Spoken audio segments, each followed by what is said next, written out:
Hello, so you are welcome, and today is just going to be a very, very beautiful day. Today we're going to be making something very, very special, and today I'm going to be making one of my favorite snacks. Yes, the plantain chips. That's the reason why I'm doing this tutorial.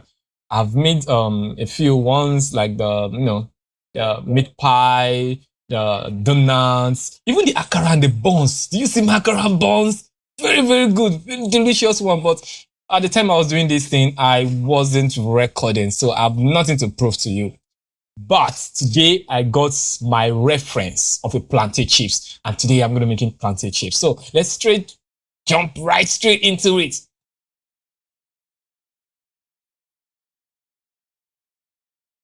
First thing, I'm going to add a plane, and yeah, I'm going to scale the plane wireframe. Let us see it from the top side and see the skeleton inside it. And of course, I just record that. I need something to measure. So I guess I'm going to use that donut. Yes, that fried donut. Yeah, I need that as my guide, to know how wide the plantain chips should be. Like, I know there are two types of chips. There's the one they cut, like the one Mama Tolu will cut on the T junction. But today I'm making the usual one that you sell for you in a cellophane. So yeah, I like to work in centimeters, so I think I might want to change that, to centimeter. And yeah, just making sure. So now I'm going to enter edit mode. And in edit mode, I'm going to press E to, extrude out. So, just minimum, not too much. So it can fit exactly what I want. And I'm just going to add two, what do you call it? The control R to add two loop cuts to it. Yeah, select the faces. No, I made a mistake. I tried to select the other side. Yeah, to do together. Then I'm going to, scale it and scale it. Then shift out to repeat. Repeat the same process all around it. See, I'm satisfied with this. Now, our plantain chips have some roughness and bond. Like there's this a little bit, dumping, dump out, something like that. And yeah, I think something like that. If I'm not wrong. But first, I need to show you something. So that's why I'm bringing in the reference. So you can see what I'm trying to talk about, the dumping, dump out, like that curveness that has, they don't always have one particular shape. Only those who eat plantain chips like me would understand what I'm saying. So that's why I said you need a reference first so you can know exactly how you are going to shape the chips. And I think I have something in mind. Displacement map. Yeah, I'm going to use a displacement map. And the reason why I'm using a displacement map because I intend to, add some displacement around it. So, reduce the scale to like 0.1, just I don't want too much. That is the strength. And I'll use Voronon. Yeah, Voronon is very, very good. I think in this case, you have to tweak your setting. Like you don't want it too much, just a little, just tweak the setting a bit, just yeah. See, yes. See, I think this is what I want. Yeah. Mm.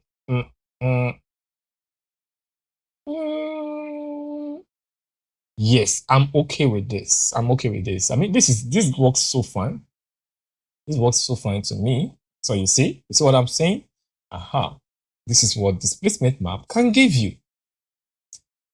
So to my displacement map, I actually use an object to drive it because I'm kind of a bit lazy person. So I want to be able to have more control over what I'm doing. So that's what I'm doing. So I think this works fine. If you see, I just duplicated it and hide it, just for you. Good reason. So what next should I do? Yeah, this time I decided that I'm going to manually edit it. And you can see I'm trying to work on the first chips, which kind of, flop in and flop a little and then flop out a bit. So that's the reason why. And when you're doing this, don't forget to turn on proportional editing because you need it to, cascade and uh, I just think at this process, watching what I'm doing, you should be able to understand that you need to, do some little hard work. Doesn't take much, does it? It's just easy thing. Easy peasy. So, and that's it.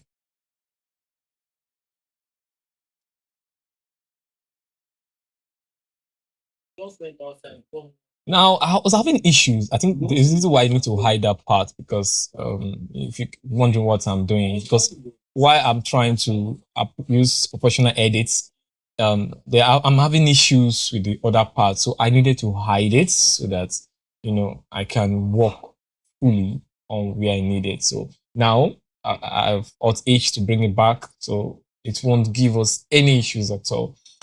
So far, so good. My chips is looking nice, but then I still need to add bevel because I needed the edges to be beveled a bit. So I'm going to put it on 4, the segment, and I'm going to auto smooth it. Now, look at my plantain chips. Come on, is this not looking good for a model? It's looking amazing. And guess what? I still need to make 3 more of this. But should I add that part to it? But you sure God understand what I'm doing, right? So yeah, just playing with the objects, for the displacement to feel how this size is gonna look like. So now that we are done with this, I think this is good. I'm just still trying to look at this. In this part, I think this is where we move to the area of what I call UV unwrapping. Which I'm going to do.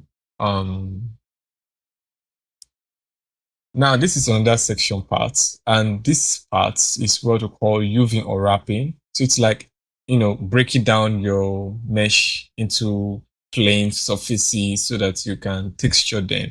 And this is will be needed to get it. So you see how it's looking like. I can texture like this. So I think I have to clean up the segment that I put there, then decide where it's going to cut.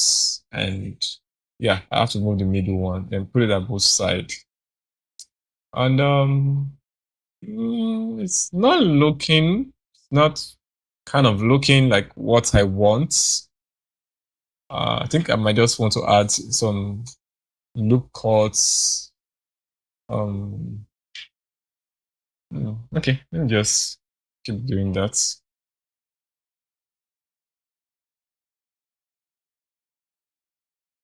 Now, yeah, so I think if I divide it into 2, we should be able to get a clean mesh, like a clean UV unwrap. So that should work fine. I think there's gonna be a little problem in this case. Oh, I shouldn't have split the surface in 2. I think the splitting should be at the all over again. So in this case, I'm only going to select the 3 side, which I did just now, and is looking close.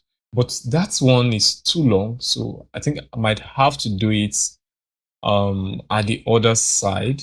So let me use it. Yeah, I have to do it at the other side as well to get it right. So I'm going to select it, then mark, select all, and UV unwrap. Now I think it's looking better. Yes, it's looking better. So this works well. So let's pack it better. This was the result I was looking for. This actually the result I'm looking for. A clean UV unwrap. Now we can move to the most interesting part, which is what?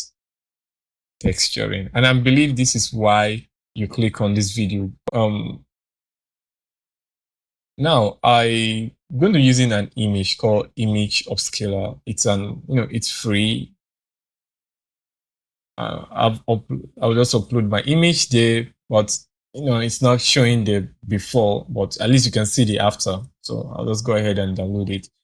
So this is what it does, is that it gives this more color. You can use it to even wrap. Now at this point, you can see that I'm already texturing. You're wondering, it might have skipped some part. No, I didn't skip some part. I'm showing you this because when you are texturing using stencils, you should not assign a color to it except you are okay with the color. So this is me texturing for over like I'm like maybe over an hour or two, and only for me to realize that, oh, I was painting on the wrong place. Like I had the wrong colors, and that's the reason why I had to start this again. But this time I didn't have to model it. I just have to delete all the textures that I've done um for it, and that's more the reason why. But in terms of variation, I don't think I have to show you how I create other variation. It's like duplicating the first one and do some little maneuvers, and then you get the rest variations. So I'll move back again to UV unwrap everything. So because the first one was kind of messy, so I have to show you how to texture again the plantain chips. So I will be showing just only the first one. Basically, trying to explain, but the rest, I think just to make this video short because I don't want it to be too long. This is more of like 2 or 3 hours work for me. So um, that's the reason why I'm lengthening the video so as to make things more easy. So you can see that I've, bring in my textures and trying to tweak some settings, trying to align things, to fit perfectly into the scene. And oh, so you see, I'm trying to align it because I want to paint directly on that. So I'll just take my mouse and paint. So I think I just want to show you what's happening while you're painting.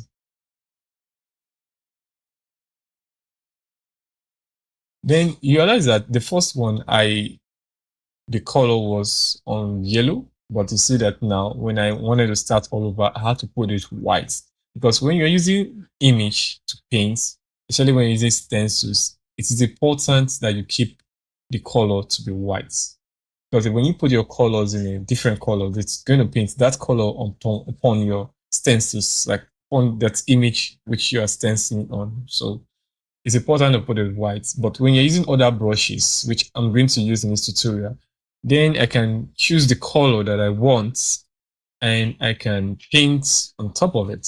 So later get what I'm saying.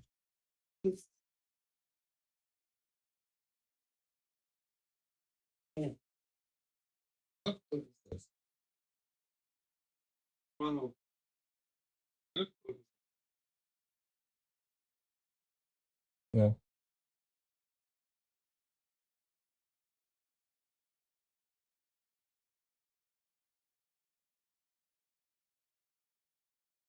So now that I've finished painting, I think I might want to use my brush, and this is the time I then choose the color because now I'm looking for colors that you know um rhyme with it. So you can see I'm just trying to brush, but I'm just hoping the colors match.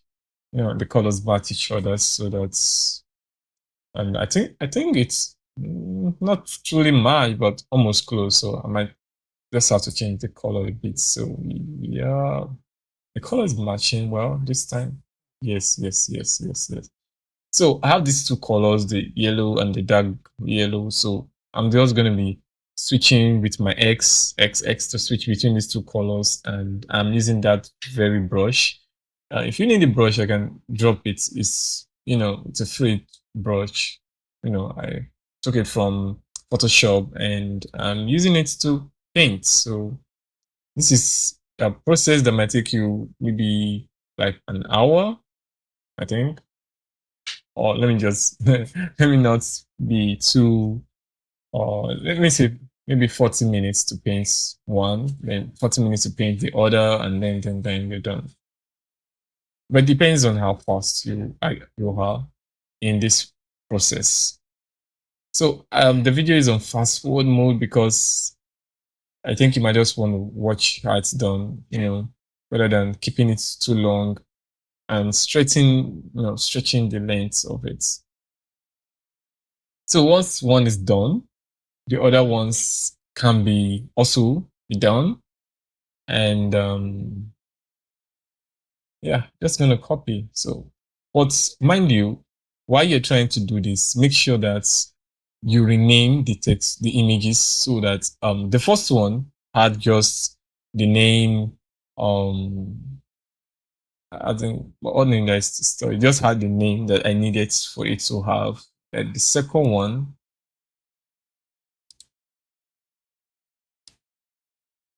the first one just add the name, the plantain crispy. The second one, I think I had to put the B. Then the third one, the C, down to the rest. So the only thing that I needed to do in these chips is to add variations to the textures. It's like the edges, just hints. It isn't difficult. It's easy. It's just the way you perceive the chip. So if you ask the question like, um, how do you know what you're painting? I think it's the way I see my plantain chips. So I've eaten a lot of plantain chips, so I know based on how it's fried or it's frying it or it's whatever is doing it, the textures are not always the same.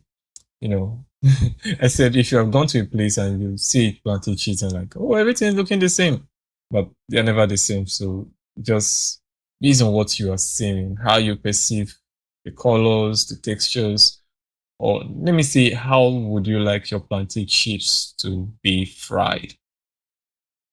So I'm just painting based on how I perceive it and how I perceive the textures.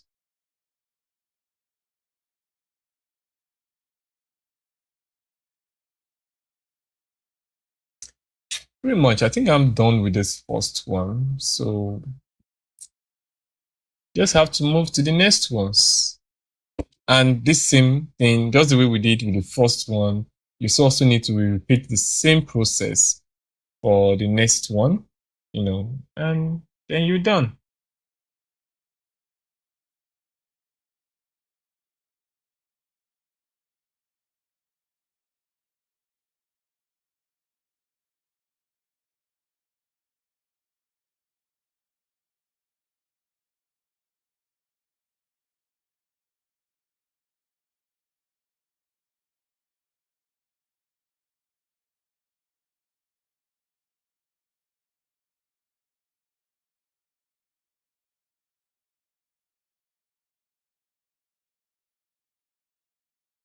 There's one thing I would say is that don't be afraid to paint. Like, don't be afraid to be like, "Ooh, I'm going to make it look bad." No, just paint.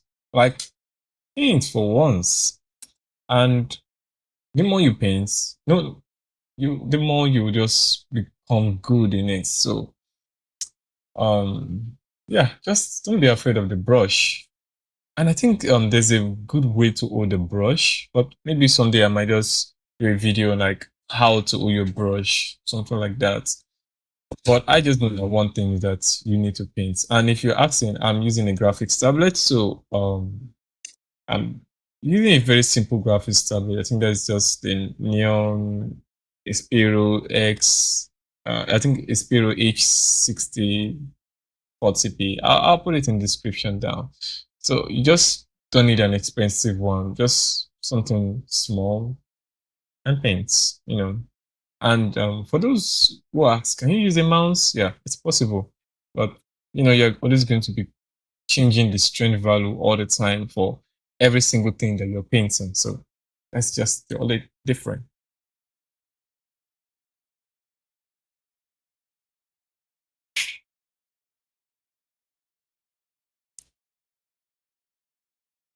And for any reason, like what I'm trying to do here for the especially for the last one, I'm trying to change the surface because I don't want all the chips to have the same surface. Because I'm painting, it affects the way it look. So the essence of the brush, the other brush, it's to find how to blend color. So I think one of the things you need to do to learn as a texture artist is to find how to blend colors. And this is it. So if you see what I'm doing, you see I'm trying to blend the colors. I'm trying to give some variations. I'm trying to, I don't want to lose too much and I don't want to overblow and I don't want it to look, I still want it to be thin, the brush, everything. So, and then, yeah, that's good to me. So I repeat the last process again, again, again for the last one.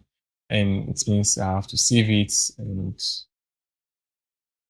done. So,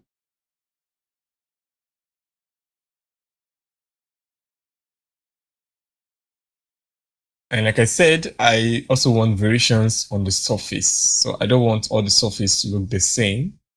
So that's why I'm moving it and I'm painting it again, and you realize that when I was using the stencils, I always change it to white because if you paint it yellow on it, you have yellow on it. So you don't want to make that kind of mistakes. But after painting your image as a stencil, when you want to use the brush to blend, then you can choose your varieties of clothes. So if you look at what I have there, you see that I have the template of my colors. So that's pretty awesome.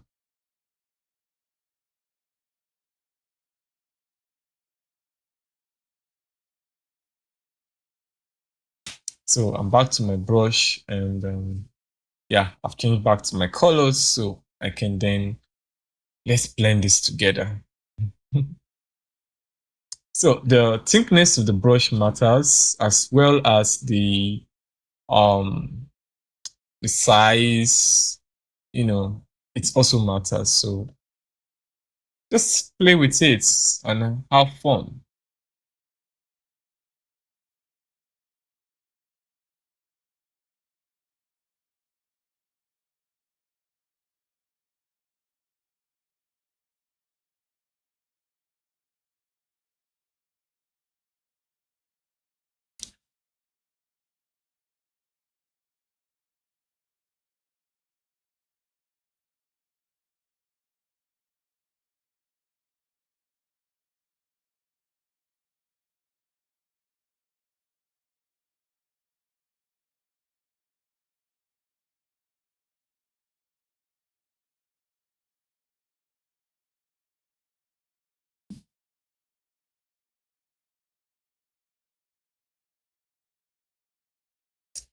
All right. So if you see, I'm trying to add some yellow to it. I feel like, if it goes through the oil, it has to be yellow. So I'm just trying to mix, blending, trying to uh, like I said, how would you like your plantain chips to work out for you?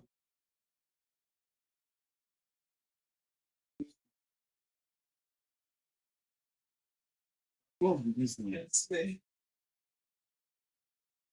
think in this case,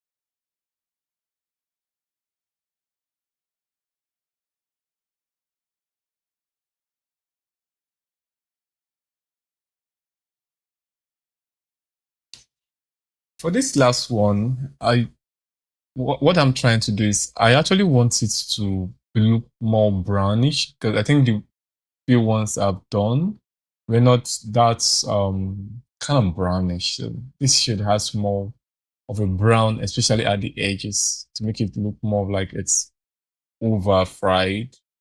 But I don't want it to look over fried as well. Just let it have some brown.